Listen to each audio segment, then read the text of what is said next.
Welcome, everyone. I'm Sue Barber, author, former IT director for a Fortune 500 company, turned executive coach, and this is the Visibility Factor podcast, where we explore how to raise your visibility and play bigger at work and in life. We'll explore key topics and welcome guests that help you shift your thinking about yourself so you can see new possibilities for your leadership. I'm on a mission to create a visibility movement for leaders to show their value and be seen for their true talent. Are you ready to take the next step towards a higher level of visibility for yourself? Let's go. Today's episode of the Visibility Factor podcast is brought to you by Amplify You, the ultimate program designed to unleash your full potential and amplify your success. Imagine having a personal coach cheering you on, guiding you through a journey of self-discovery, and helping you break free from those limiting beliefs that have been holding you back. That's exactly what Amplify You is all about. Whether you're a leader now or aspiring to be one, this program is your ticket to a more confident, empowered you. It's like having a supportive friend in your corner, encouraging you to dream big. It's about having the career success that you want and creating a life you truly deserve. Amplify You offers a unique experience to help you build the confidence to tackle any challenge life throws your way. If you're interested in learning more about the program, please visit susanmbarber.com and click on the menu item Programs. Are you ready to transform your life and your career? Let's make it happen. Hello, everyone. Welcome back to the Visibility Factor podcast. This is Sue Barber, your host. Today, we're going to talk about embracing your role as a leader. I really hope you're having a great week. I hope you're doing new things. And I want you to think about this question: how can you embrace your role as a leader in a bigger way? So I'm going to go through some things that I'm hoping will give you some new ideas, some examples of clients' experiences as well as my own. And then we'll talk about maybe a plan that you can start to implement for yourself at the end. So I've said this so many times to people that I coach and people that I talk to and on podcast. The transition from individual contributor to manager and also from probably director to VP or C-suite is huge. The learning curve isn't easy, and there are a ton of expectations on you at the very beginning as soon as you get the role. I want to share an excerpt from the book because I think it sets the scene about what happens for someone internally when they become a leader or even if they take on a bigger role. So this story is about Rachel. So Rachel walked into her office after receiving a promotion. Her eyes lit up with excitement as she relayed to me how she stopped to stare at her name on the wall outside of her new office. That's a big moment for anyone. She read her name, Rachel Harris, but it still didn't seem real to her. As she turned the corner, she knew what she would see: a cherrywood desk and credenza, 2 chairs and a whiteboard hidden behind cherrywood doors. She looked down at the bookcase and ran her hand over the smooth surface. She had thought about every detail of the office ever since she got the job: how she would decorate it, where she would put her stuff, and display the pictures of her family. All of this was now hers. This office was a symbol of so much work and time devoted to the company over the years. She had worked so hard, and it had paid off with the promotion she just received. So why did she close the door to her new office and feel as if there must be some mistake? What Rachel experienced is very common. New experiences tend to stir excitement, but also self-doubt. You don't want to fail or let anyone down. You don't want to disappoint them. Though you may have had success in the past, you discount those situations as flukes, or you don't see them as similar to the present situation. Fear can overtake you and keep you from achieving your true potential. Rachel felt pretty much the same as she did before the promotion, but now people treated her differently. Somehow the title and an office made everyone assume that she had joined some secret management club, quote unquote, and had all the answers. She felt so much pressure. She couldn't enjoy the moment. All the messages in her head were filled with self-doubt. I can't believe they gave me the job. What happens when they find out I don't know what to do? I will fail and everyone will know I am an imposter. So let's go through some of the challenges that I experienced in my own journey of leadership. And I hear from many of my clients.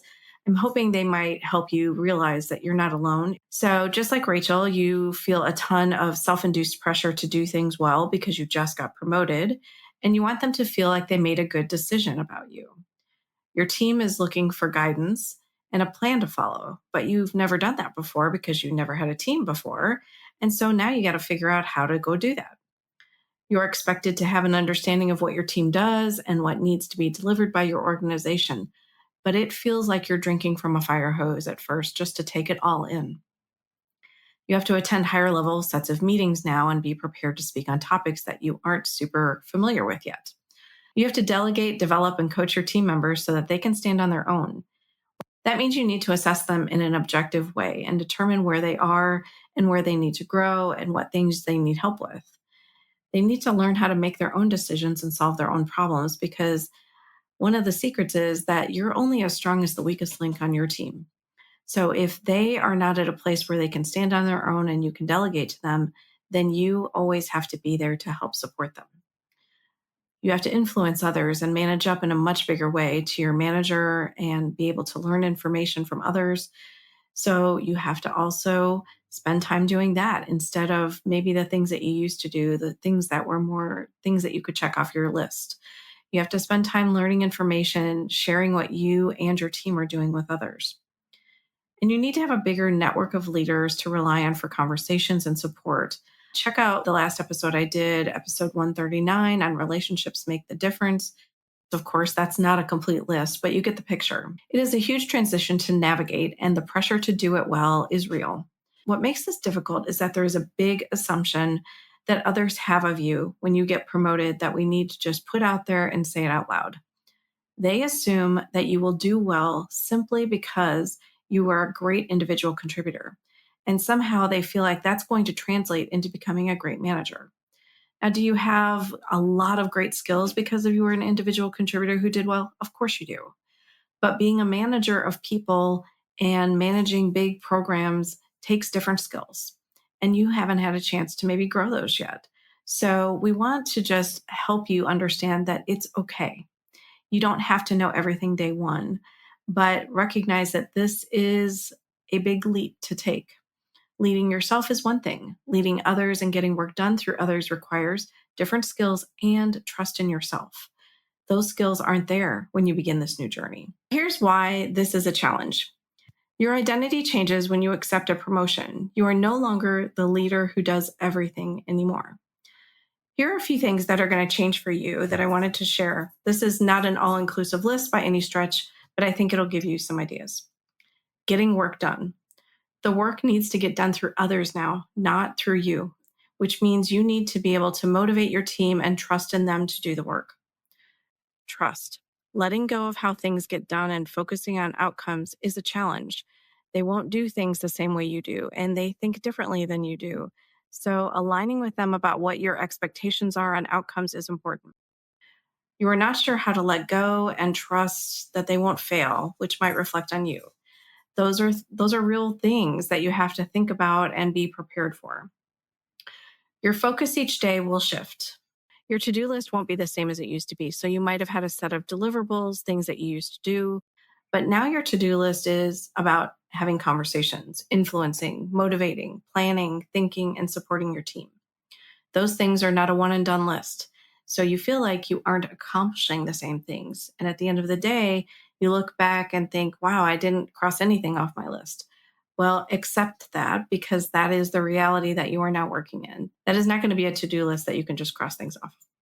Doubts and insecurities. So you doubt yourself when things don't go well, or you feel like you are overwhelmed by everything that is now being asked of you. You don't know how to add value yet.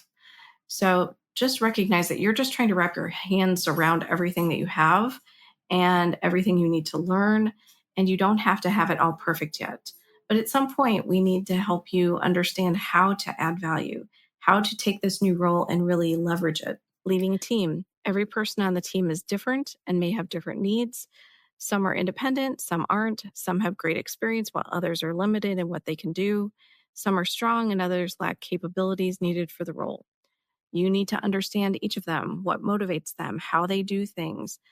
Spend time getting to know them, because you're going to need that for future conversations, for their future development, and also when you need to have difficult conversations. What you say matters. A manager or leader of a group has to be thoughtful and consider the words that they use.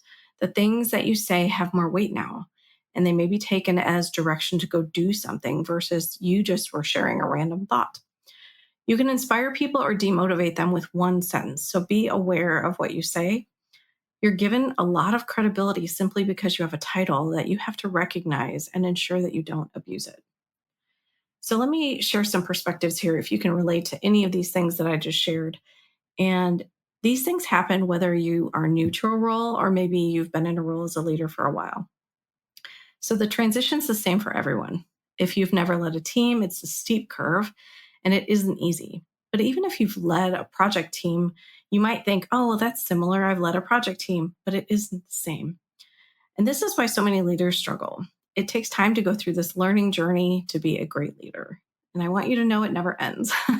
You can keep doing this, but it's not a journey that ever ends. I continue to learn all the time, and I have so many clients that are still learning and growing. So recognize that this is something you'll just keep doing more and more of. But I want you to know that you can do this.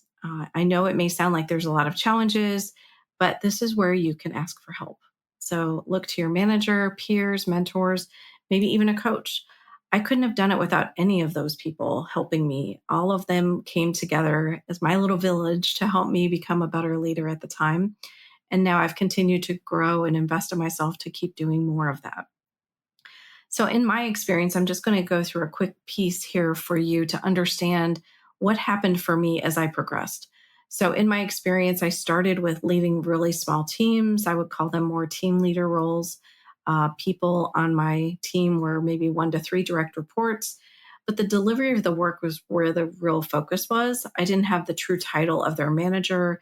I didn't do their performance reviews. I may have had some input, but I didn't actually deliver their performance reviews. And I can see that those roles were more like giving day-to-day direction to people. And then I led a large project team. So I probably had 10 internal people and 20 external consultants on the team. I gave direction day to day, and they were assigned to me for the project, but I didn't have their performance reviews and development under my responsibility either. Again, it was focused on the delivery of the work. Now, becoming a true manager, when I got the first true manager role, it was a challenge. I'd been promoted 2 levels. I was excited, but had a lot of doubt about what I was doing. It took me some time to meet with the team, figure out what we were doing, and how to navigate to this new role.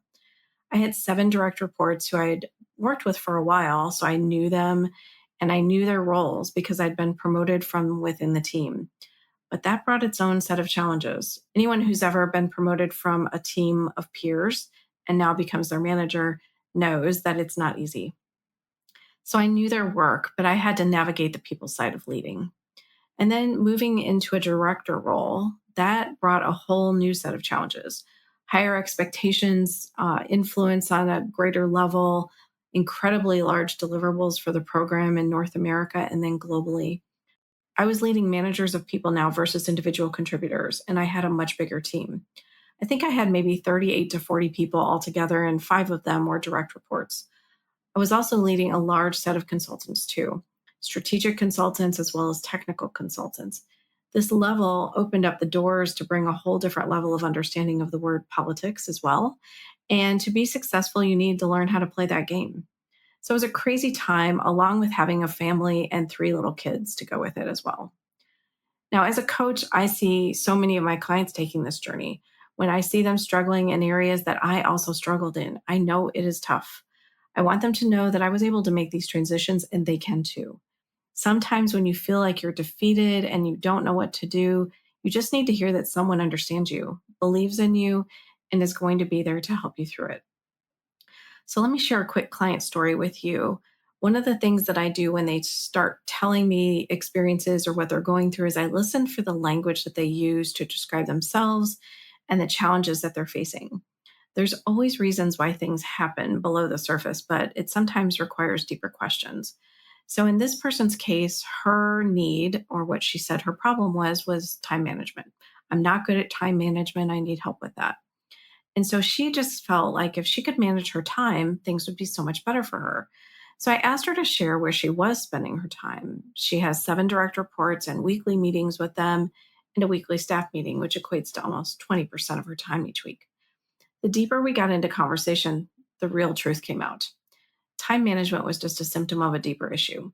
She was feeling insecure in this role, and it led her to take actions that filled her time with a way that felt really comfortable. She lacked confidence, content knowledge, and understanding of what to do in the role to be successful. And she didn't want to be seen as a weak leader by asking for help. So, in order to hide this, she told herself a story that her team needed her. She knew that they were individual contributors and they needed her to work with them so that they could succeed. But as we kept talking, she revealed that they had already operated without a manager for 2 months and done well. So that just goes to prove sometimes we tell ourselves a story that allows us to be safe, but it isn't actually what's really happening. So you can see how she justified the time she spent with her team. Now, they may need her help, but not as much as she needed them. By only focusing on them, it left her vulnerable and it allowed other people to maybe second guess whether she was in the right role or not, because she wasn't really showing the value that she should be at her level. Now, she's recently set up a meeting with her new manager to discuss her team and goals. Now, she made comments like, I want my manager to teach me or tell me what to do. And I had to say something that she probably didn't want to hear. What can you learn to do this for yourself? If your manager has to hold your hand, then she is going to question whether you're in the right role. So that's a little bit difficult to share with someone, but I think it's important for her to understand that if she goes into a conversation with her boss, she's creating a perception that maybe she doesn't want. And it's hard to change perception. So let's try to not create it at the beginning. So it's not to say that you can't ask questions of your manager or you can't get help, but you have to be mindful of the way that you are setting up a perception of your personal brand. You don't want your manager to have to take over your team and tell you what to do with them. And it sets the tone that maybe you're not leading in the best way. So just because you have the title of a leader doesn't mean you know what to do right away. There are so many external influences that can hold you back from leading. But in my experience, it's your own stories, beliefs, and assumptions that are the root cause of many of the challenges that leaders face. So, how can you embrace your role as a leader? I really would love for you to trust yourself and who you are as a leader. Spend some time figuring out who that is for you. What would you like people to do when they give you feedback? How would you like them to frame it? What would you like to be known for? Recognize if you are in comparison or seeking external validation too much. Embrace your experiences and what you have to offer. Have a leadership point of view. Adopt the method of coaching, not telling. Remember, your role is to build your team, and you also have to be demonstrating a lot of value to the organization and showing influence. So there's two big pieces of work there to do, right? And a lot of that requires thinking and really some self-reflection and working on yourself. But trust your experience. You have great experiences, whether they come from the role you're in or the roles you've been in the past. Feel like you can leverage those experiences. There's a lot of things that transition into different roles, even if the content's different, even if you're doing different things. Feel like you can make hard decisions, take imperfect action, and delegate and develop your team. Be respected versus liked. This is a big one. Many people are worried about people won't like me if I have to say something challenging to someone, or if I have to say no, or if I don't uphold a boundary that I want to have for myself. They will respect you though. And that is so much more important than being liked. Treat people well, treat them how you want to be treated. Everybody is a person. So look at them as people, not just someone to do the work for you. Support your team, have their back in public, have difficult conversations when you need to, but let them know that you're not going to call them out in public. And then give timely feedback. Everybody needs to know if they need to make a shift. And if you don't tell them, then that's on you as a leader. So you need to take the time to give them feedback as often as you can and as soon as you can when you see it. Your team and your management want you to lead and expect that from you. Sometimes it's just a shift in your own mind that is the biggest change you need to make. Believing that you can do this and experimenting with what works best for you. I had a leader yesterday tell me that at the beginning of our coaching together, she said, I just didn't feel like I belonged in the room with all of these people. I felt like I didn't know enough. I felt like they were going to think I wasn't doing a good job. All of these doubts came up for her in her new role. And just yesterday, she said, I actually feel like I own the room now. I walk in and I own it. And I sit down and I tell them what I think. That is what this can do for you. Really embracing your role as a leader allows you to show up so much more confidently. So let's go into the visibility action plan now so you can create that mindset and action plan for yourself. Let's do a quick check-in on how you view yourself right now and the level at which you are embracing yourself as a leader. So let's have you do a quick rating from 1 to 10. 1 is not very much at all. I'm not embracing myself as a leader right now, and I need people to guide me. A 5 would be sometimes I feel okay, and other times I doubt myself. Completely normal. And then a 10, I am leading well and can drive influential discussions and develop my team. So someone who's at a 10 is probably ready for the next step, right? The next level of challenge as a leader. Now be honest, because nobody knows the answers. You don't have to share this with anybody. But if you're finding yourself at a low number or a number that is lower than where you'd like, what do you want to do to change it? Now, there's a ton of different ways you can do this, but this is about investing in yourself. So I'm going to give you a few ideas. You can read books. The Visibility Factor is a great plug. I'll give that for how to lead in a visible way. If you're at the beginning of your career, I would recommend What Got You Here Won't Get You There by Marshall Goldsmith. It's a book that I read at that point, and it really helped me shift my perception of how I thought about things and how I could lead my team.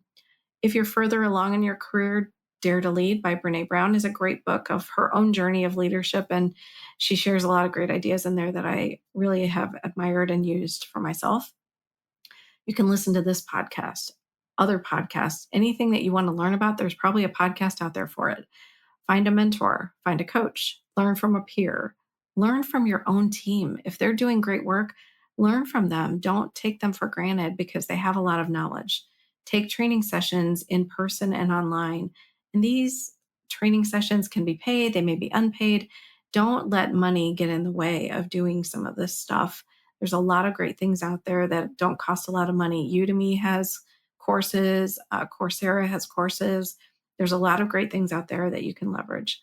Meet with people in your network to learn from them.